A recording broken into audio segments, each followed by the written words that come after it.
it is emerging that it may be a tall order for public schools to reopen in January if they are to be considered on the basis of attaining the set standards to combat COVID-19. The government capitation, which was to be key in helping improve infrastructure, is yet to reach those schools. Tonight, the Kenya Secondary Schools Heads Association, alongside the Kenya Union of Post-Primary Education Teachers, are concerned that the continued delay of government capitation might totally ruin any plans to see children back in class as anticipated. Makori Ongechi reports. 5 months to January 2021, when learners are expected back in class, delayed government capitation to public schools is the new headache school principals are grappling with.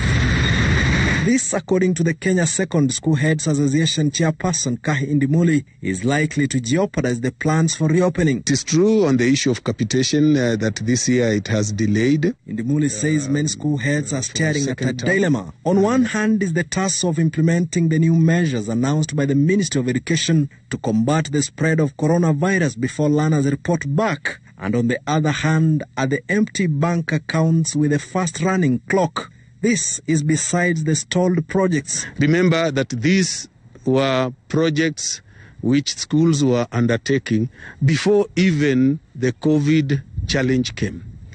Now, with the COVID challenge, there are new aspects to it. That class that was expected to take 60 students will now be expected to take a much smaller number, compounding the problem. Which means schools will still need money or funds to expand their infrastructure to take care of social distancing. Essentially, a large chunk of the government capitation dispersed annually is to help expand infrastructure. Much more now in the COVID-19 era where clear guidelines must be followed. The rubber stamp.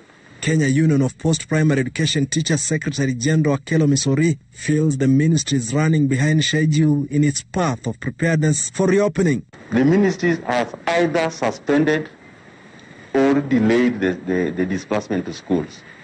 And therefore the component of infrastructure in schools is also going to be adversely affected. We will now have only 5 months to January. The boarding facilities where students sleep on triple deckers is not being addressed, and the new circumstance require that at least 1.5 meter is supposed to be desirable in a dormitory. Do we have those kind of arrangement taking place? Almost all public schools as currently constituted are congested, particularly due to the 100% transition policy, and may make it difficult for learners to achieve an aspects of social distancing. A reason that largely informed and prompted the COVID-19 Education Response Committee to do away with this year's academic calendar. As learners remain at home, schools are expected to work in enhancing their facilities to be able to accommodate learners without any risk of exposing them to the virus when they report back. Makori Ongechi, Citizen TV, Nairobi.